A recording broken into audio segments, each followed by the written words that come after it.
Hello, welcome to another Burgundy with Tweedy video. Just in my back garden, sorry, but we can at least appreciate the progress on my little apple tree. Coming on quite nicely, I don't know if that's coming out there. Approaching golf ball size, I would say, those apples. Today, some Nuits Saint-Georges. I'm partly recording this just for my own benefit because I use these tasting notes when I go into wine shops, when I'm ordering stuff online, to try and remember what I've had and what I thought of it. And I'm pretty sure I've actually had this wine before a long time ago, but I didn't record any tasting notes for it. So here we are again. Demain, Julien, Gérard et Fille, or is that Gérard, Julien et Fille? There is a particular vineyard name there, Au Saint-Julien, so I don't know if that has some bearing on the producer name, possibly. A 2017 vintage. I'm fairly sure I said a Nuits Saint-Georges already. You'll note I have already opened this. I was in a bit of a hurry and I wanted to have a glass with dinner and didn't want to delay dinner for my family while I pratted about out here doing tasting notes. So I'm going to have a second glass here, and it's had a bit of time to breathe and all that stuff, and I don't have to faff around opening the bottle on video. I've already wasted enough of your and my time. Medium-ish colour there, I would say, and an interesting nose to start with. There is something almost slightly sort of meaty, gamey to begin with, and then veering into something fruity, but not obviously cherry, kind of plummy possibly, and some other red berry fruit. There might be red currants, possibly even cranberries there. Some sort of assortment of red berry fruits and darker plums. Something, like I say, meaty, gamey, possibly slightly sanguineous.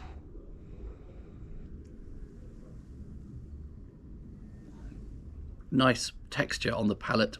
Sort of relatively silky, but then there is a bit of almost a sting from the tannins at the end. Quite a sort of hot tannic finish there. So that's an interesting contrast between a really quite smooth, sort of velvety, silky sort of a wine, but then a little bit of a burn on the tongue at the end from those tannins. An interesting mixture of sort of quite dry, slightly savoury in some sense, but there's definitely some fruit in there lifting that whole thing up.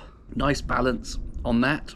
There are tiny hints of very moderate sweetness and a good sort of buoyant acidity. And again, that fairly hot tannic finish, which, you know, usually is something I'm not a huge fan of tannins.